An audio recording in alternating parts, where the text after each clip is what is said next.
The last thing I needed today was an alien diplomatic incident over Mr. Whiskers. But here I was, standing in my medical bay on Centauri Deep Space Station, trying to explain to a horrified Galactic Council delegation why I had a 400-pound Siberian tiger sedated on my exam table. This creature, the lead delegate's translator squawked, translucent membranes flickering across all four eyes. It consumes flesh?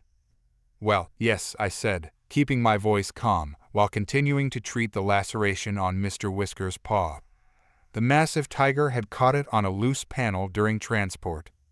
But he's perfectly safe under sedation, I assure you. The delegate's crystalline exoskeleton rattled what I recognized as a warning pattern. Dr. Chen, you claim this is a companion animal. Not exactly.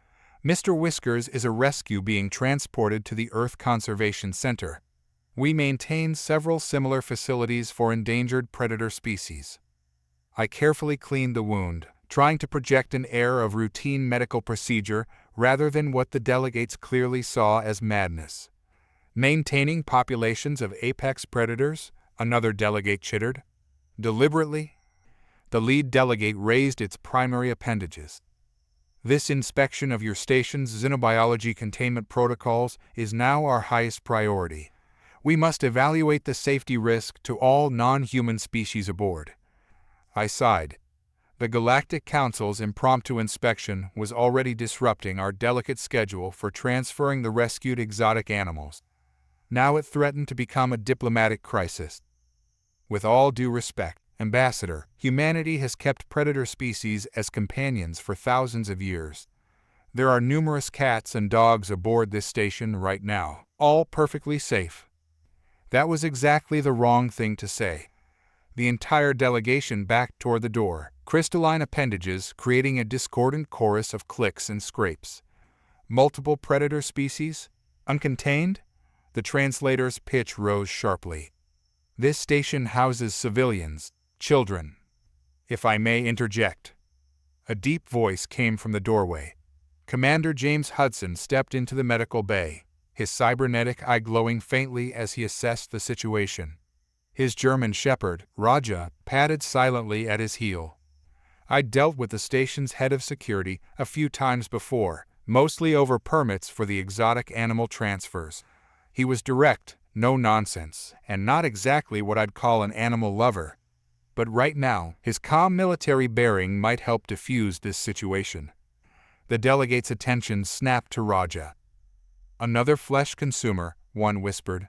The translator didn't catch it, but I'd learned enough of their language to understand. This is Raja, my partner, Hudson said. She's a highly trained security asset who helps protect everyone on this station, including our honored guests. He placed a hand on Raja's head, and she sat perfectly still, the picture of discipline. You employ predators as weapons? The lead delegate's translator crackled with alarm. As partners, Hudson corrected. Humanity's relationship with dogs goes back over 30,000 years. They've evolved alongside us, from wolves to companions who help us in everything from security to search and rescue to therapy work. Mr. Whiskers chose that moment to let out a rumbling snore. The delegates huddled closer together. Ambassador, I said, trying a different approach. I understand this seems strange from your perspective, but these animals are part of humanity's cultural heritage.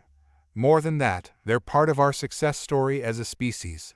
We learned to cooperate with predators, to turn ancient enemies into allies.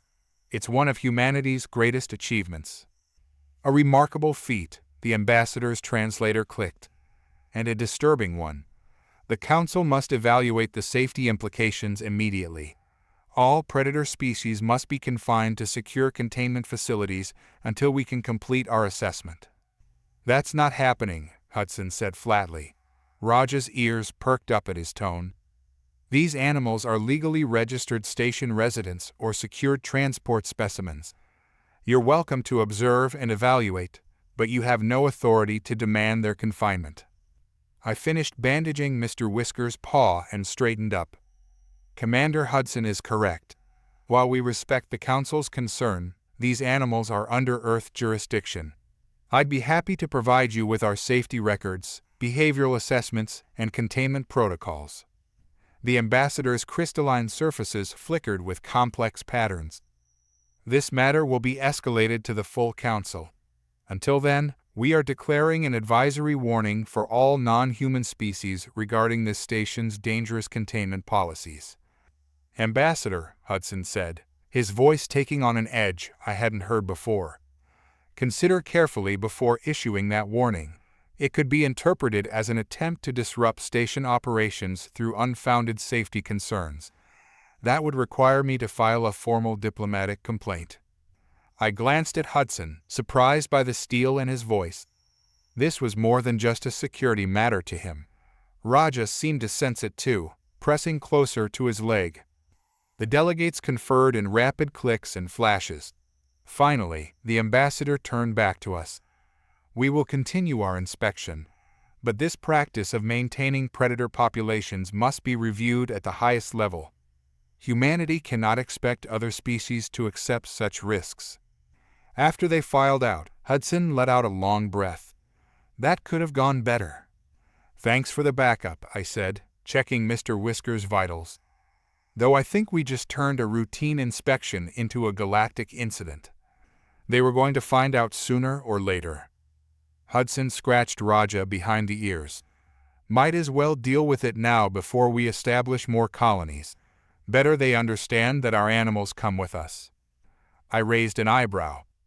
Didn't expect you to take that stance. Most military types I deal with see these animals as logistics problems. Raja's more than logistics. His cybernetic eye dimmed slightly. 2 years ago, she dragged me half a kilometer through maintenance tunnels when pirates hit my last posting. Saved my life and a dozen others. He paused. Lost my wife in that attack. Raja's the reason I didn't lose everything. I'm sorry, I said quietly. I didn't know. He shrugged. Point is, these bonds go deeper than the Council can understand. They see predators and prey, dangers to be contained. They don't see the partnerships we've built. Mr. Whiskers grumbled in his sleep, and I checked the sedation levels. No, they don't.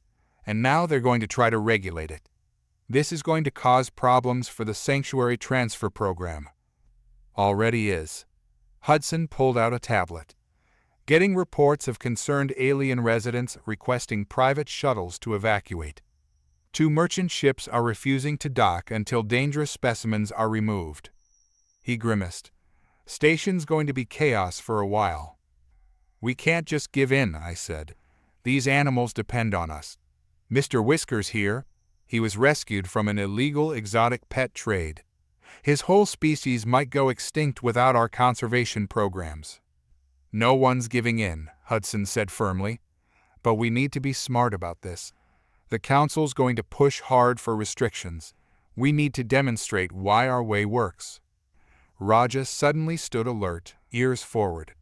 A moment later, my tablet chimed with an urgent message. Another rescue transport was arriving early, trying to beat any potential Council restrictions. 3 more big cats and a wolf pack, I read. They're requesting emergency docking. Hudson checked his own tablet. Council delegates are inspecting Dock 4 right now. This is going to get complicated. We can redirect them to the maintenance bay, I suggested. Process them quickly and quietly. He shook his head. First rule of security, if you act like you're hiding something, people assume the worst. We do this by the book, in full view. Let them see how we handle these transfers professionally. They're going to panic, I warned. Probably, he agreed. But they need to see that we know what we're doing. Raja, escort. The shepherd moved smoothly to his side. I'll handle the Council delegates.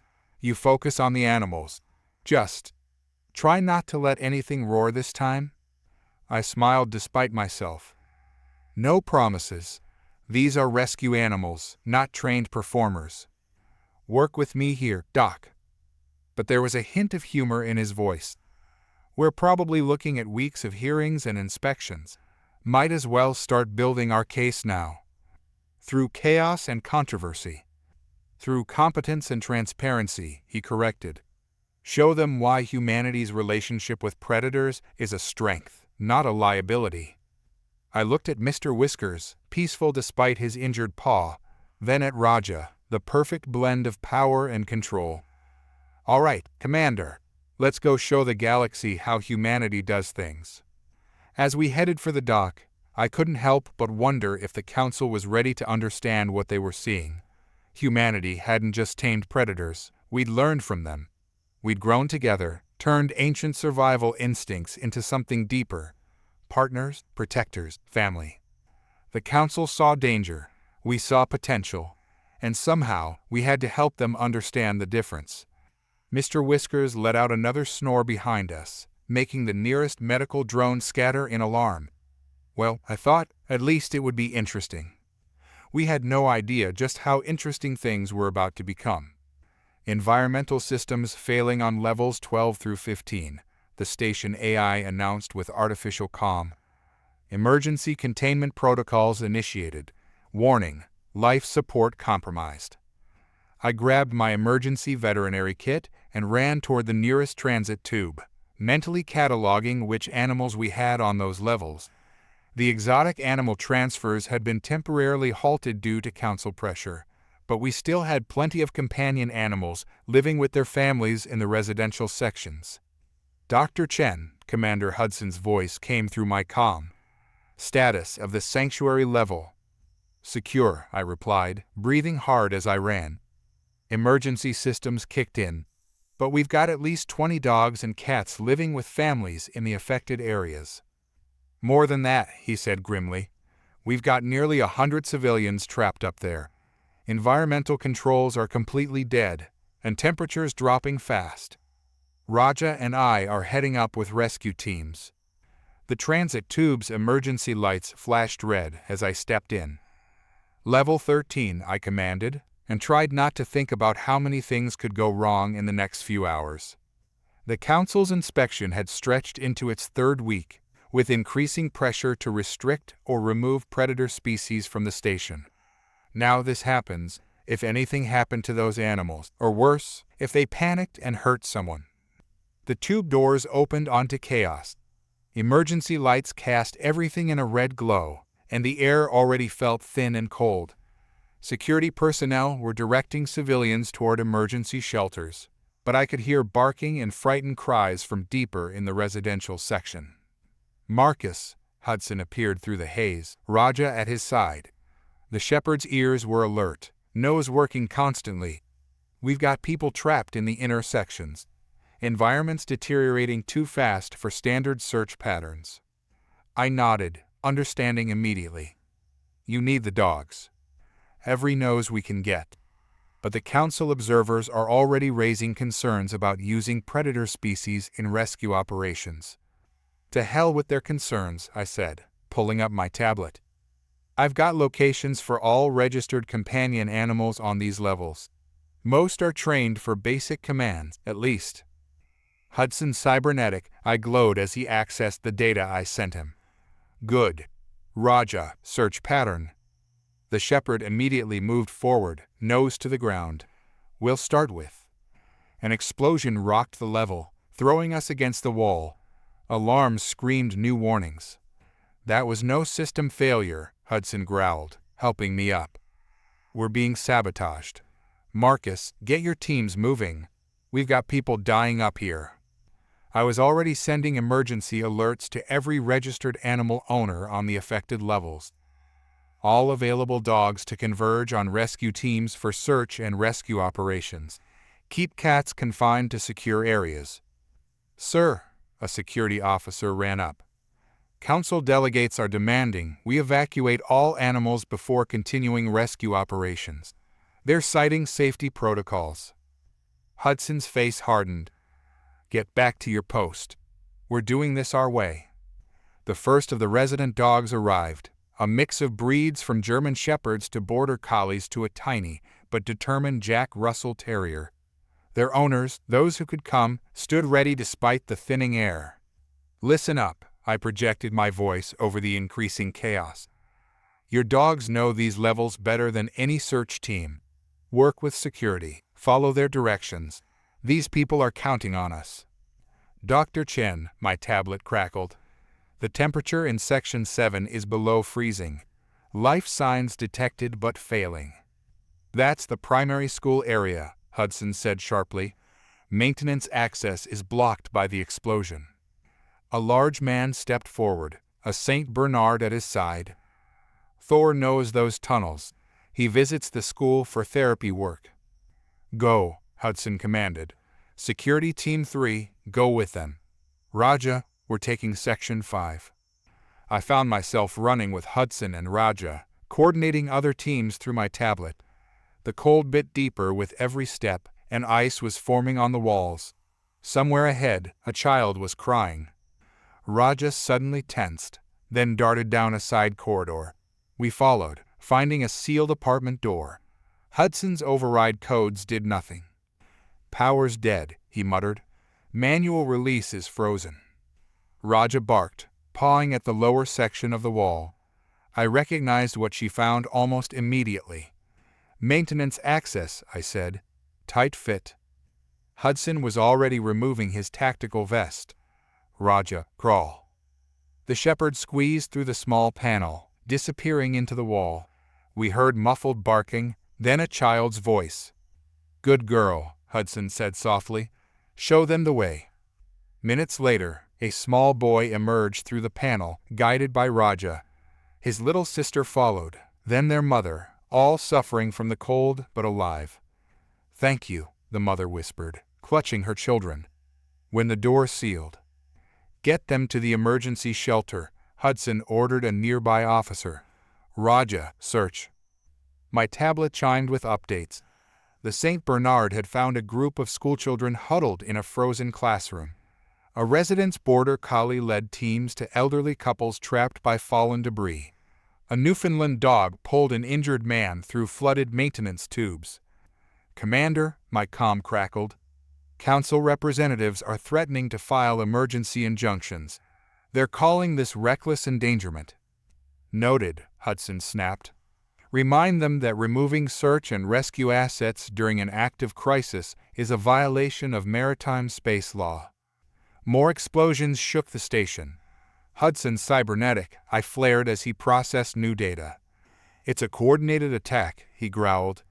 They're targeting environmental systems station-wide. This is just the first wave. Why? I helped an elderly woman steady herself as Raja led us to another group of survivors. What's the point of? Understanding hit me like ice water. The council inspection. This is about the animals. Hudson nodded grimly. Someone's trying to force the issue. Create a crisis where our predator companions cause problems. But it's having the opposite effect, I said. The dogs are saving lives. Which means they'll escalate. We need to find them before. His comm erupted with static. Report. Sir, intruders spotted near the sanctuary level. They're trying to breach containment.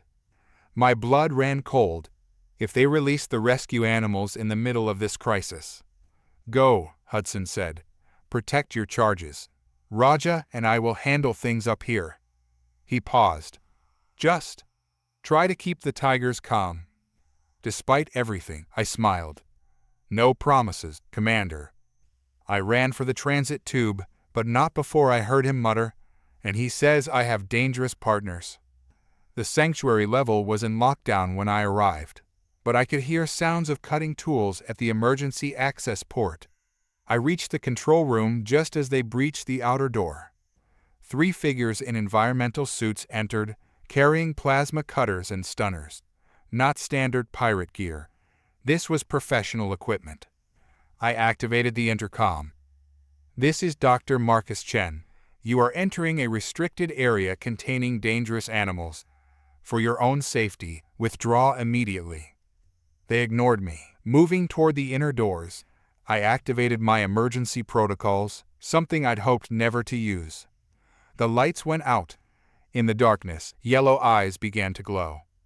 I'd rescued Mr. Whiskers and his fellow big cats from illegal collectors and worse. Part of rehabilitation was teaching them to be wild again, to use their natural instinct. Right now, those instincts were focused on the intruders. A deep growl echoed through the darkness. The intruders froze. "Last warning," I said calmly. "These animals are predators, and you're in their territory. They haven't been fed yet today." One of the intruders fired a stunner at the shadows. A massive paw swatted it away like a toy. They ran. They didn't get far. When security arrived, they found 3 thoroughly terrified saboteurs contained in an empty enclosure, with Mr. Whiskers and his friends lounging nearby, looking rather pleased with themselves. "Status report," Hudson's voice came through my comm. "Sanctuary secure," I replied. "Intruders contained. No injuries, though they may need clean environmental suits." A pause. "Do I want to know?" "Probably not. How are things up there?" "Under control. Teams found the main sabotage devices. Turns out Raja has a nose for explosives. Who knew?" "Everyone who reads her service record," I said dryly. "Casualties. No deaths. Some injuries from cold and falling debris. Could have been much worse without the dogs." I checked the sanctuary monitors. The big cats were settling back into their regular enclosures, crisis already forgotten. Got a feeling the council's going to have plenty to say about all this. "Let them." Hudson's voice was hard. "We've got security footage of every rescue, every life saved because of our animal partners. They want to talk about danger. Let's talk about results." He was right. The saboteurs had tried to prove that humanity's predator companions were a liability. Instead, they proved exactly why we kept them close. "Still," I said, watching Mr. Whiskers curl up for a nap, "maybe we don't mention exactly how we caught the sanctuary intruders." "Probably for the best," Hudson agreed. "Meet me in medical when you're done. Raja got a bit scraped up on that last rescue. I'd feel better if you checked her out." On my way. I sealed the sanctuary controls. "And Hudson? Nice work up there." "You too, Marcus. Seems keeping predators around isn't such a bad idea after all." As I headed for medical, I couldn't help but smile. The council wanted to understand humanity's relationship with predator species. Today had made it pretty clear. In crisis, in danger, in the worst situations, we were stronger together. Let them try to argue with that. Behind me, Mr. Whiskers let out a satisfied yawn and settled in to dream of his exciting day. I made a mental note to give him extra treats tomorrow. Some partnerships, after all, deserve a little reward now and then. The Galactic Council chamber was designed to intimidate. Vast crystalline walls stretched up into artificial mist, while floating platforms held delegates from 1,000 worlds. The combined diplomatic might of known space gathered to debate humanity's peculiar habit of keeping predators as companions. I stood at the speaker's podium beside Commander Hudson, trying not to fidget. Raja sat perfectly still at his side, while behind us, in a specially constructed containment field, Mr. Whiskers lounged with remarkable dignity for a tiger who'd recently helped thwart a terrorist attack. "The evidence is clear," the Prussian delegate's translator chimed. "These humans deliberately maintain populations of evolutionary apex predators. They bring these creatures onto stations, colonies, even diplomatic vessels. With full safety protocols," I interjected, "as demonstrated in our report on the recent station incident. Where unauthorized predators were released to attack visitors," the delegate countered. "Where attempted saboteurs were contained by station security assets," Hudson corrected firmly. His cybernetic eye glowed slightly as he accessed the records. "With 0 casualties, minimal property damage, and full compliance with station defensive protocols." The chamber erupted in overlapping translator chatter. I caught fragments about barbaric practices and evolutionary regression. The council speaker, a towering being of flowing plasma contained in an environmental suit, raised an appendage for silence. "We have reviewed the station incident. While the immediate crisis was resolved, it highlights the broader concern. Humanity's insistence on maintaining predator populations presents an unacceptable risk to galactic society." I stepped forward. "Speaker, if I may, Humanity's relationship with predator species isn't a liability, it's one of our greatest achievements. We didn't just survive alongside predators, we formed partnerships that made both species stronger. A fascinating evolutionary aberration, another delegate chittered. But one that has no place in modern society. The Council proposes restricted zones for these creatures, away from civilian populations. Segregation, Hudson said flatly. Cultural erasure. Safety, the delegate countered. Or would you risk another incident like? The chamber's lights went out. In the sudden darkness, emergency systems sputtered and died. The antigrav platforms holding the delegates began to drift erratically. Security breach, Hudson snapped, already moving. Raja, guard. The chamber's massive doors sealed with a resonant boom. In the dim emergency lighting, I saw shapes moving along the walls. Too many shapes. Containment field failing, I reported, watching the indicators on Mr. Whisker's enclosure flicker. Security override isn't responding. The Council speaker's environmental suit crackled with alarm. We are receiving reports of simultaneous attacks across the complex. All communications are being jammed. The station incident was a test run, Hudson growled. This is the real attack. A delegate's platform crashed into another with a crystalline shriek. Others were rising dangerously high as the gravity controls went haywire. They're trying to destabilize the Council itself, I realized. Create chaos, blame it on the predators. An explosion rocked the chamber. Through the new breach, armed figures swarmed in, wearing unmarked combat suits. Hostile contact, Hudson's military training took over. Raja, protect the speaker. The German shepherd moved like lightning, positioning herself between the plasma-based speaker and the attackers. The nearest intruder raised a weapon, then hesitated at the sight of bared teeth. That hesitation probably saved lives. The containment field around Mr. Whiskers chose that moment to fail completely. I'd love to say it was part of some brilliant plan, but honestly, sometimes the universe just has good timing. Have you ever seen what happens when a fully grown Siberian tiger decides to express his displeasure with uninvited guests? The attackers certainly hadn't. All delegates, stay in your platforms, I shouted over the chaos. Predator species are targeting hostiles only. Do not attempt to flee. Mr. Whiskers was making my point rather emphatically. The tiger moved through the attackers like orange and black lightning, scattering their formation. He wasn't actually mauling anyone, I noted with professional pride. Just knocking them down, disarming them, and occasionally sitting on them. I'd spent months working with him on impulse control. Nice to see it paying off. Hudson and Raja were organizing a defensive perimeter around the most vulnerable delegates. The shepherd's training showed in every movement, herding civilians to safety while intercepting any attacker who got past Mr. Whiskers. Marcus, Hudson called. The speaker's platform is failing. I looked up to see the plasma being's containment suit flickering as its platform lost power. If it failed completely. Mr. Whiskers, I called. Up. The tiger broke off from terrorizing a group of attackers and bounded to my position. Those months of agility training in the sanctuary were about to be tested. Speaker, I said quickly, your suit can survive a controlled descent. Briefly, the translator crackled.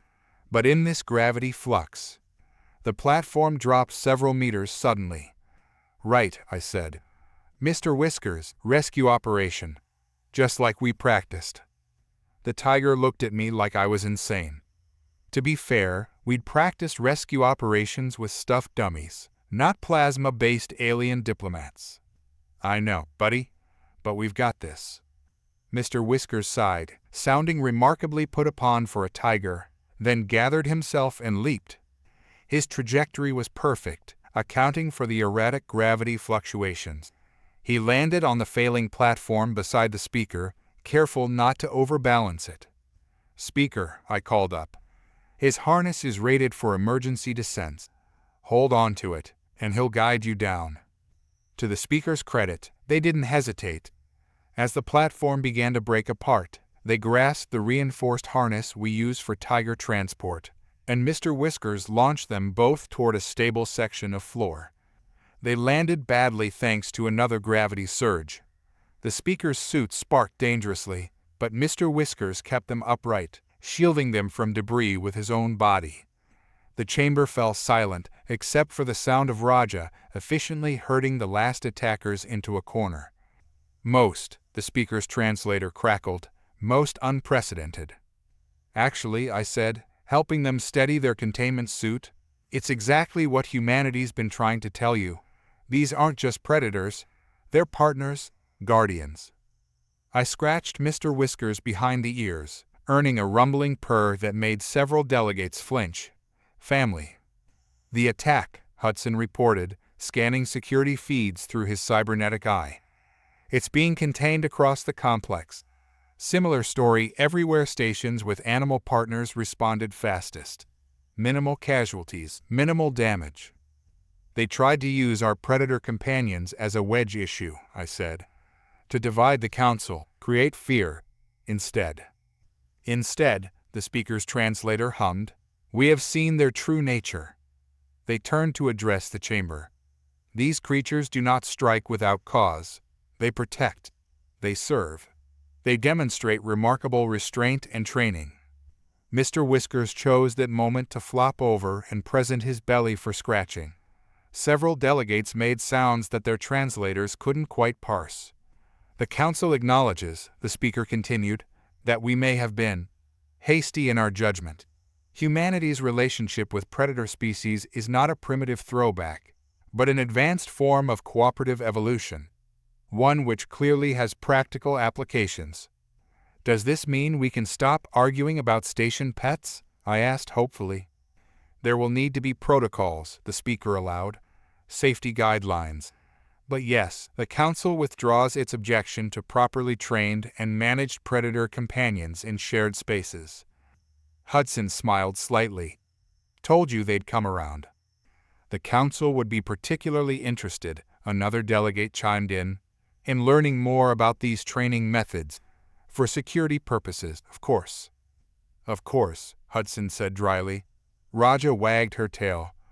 The chamber's main lights flickered back on. Security teams were arriving, processing the captured attackers. Mr. Whiskers had fallen asleep, apparently deciding the excitement was over. You realize, I told Hudson quietly, this means more paperwork. Training standards, certification protocols. Better than fighting deportation orders. He scratched Raja's ears. Besides, they finally understand. These partnerships, they're not just about humans deciding to keep predators around. They're about predators choosing to work with us. To protect, to serve, to be part of something bigger. Pretty profound for a military man, I teased. Spend enough time working with Raja, you learn a few things. He looked around the chamber, where delegates were cautiously approaching their former escorts, seeing them in a new light. Think we changed any minds today? Mr. Whiskers snored loudly, making a nearby delegate jump. Then, cautiously, they reached out to touch his fur. Yeah, I said, watching understanding spread across the chamber. I think we did. In the end, that's what it was all about. Not just proving ourselves right, but helping others understand. Humanity didn't just tame predators. We learned from them, grew with them, became something greater together.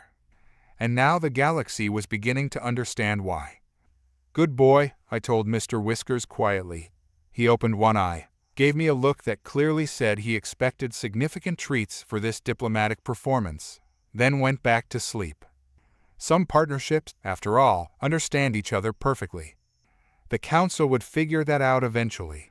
They had some pretty good teachers to learn from. All they had to do was watch and learn, and maybe scratch behind the ears once in a while. The rest would take care of itself.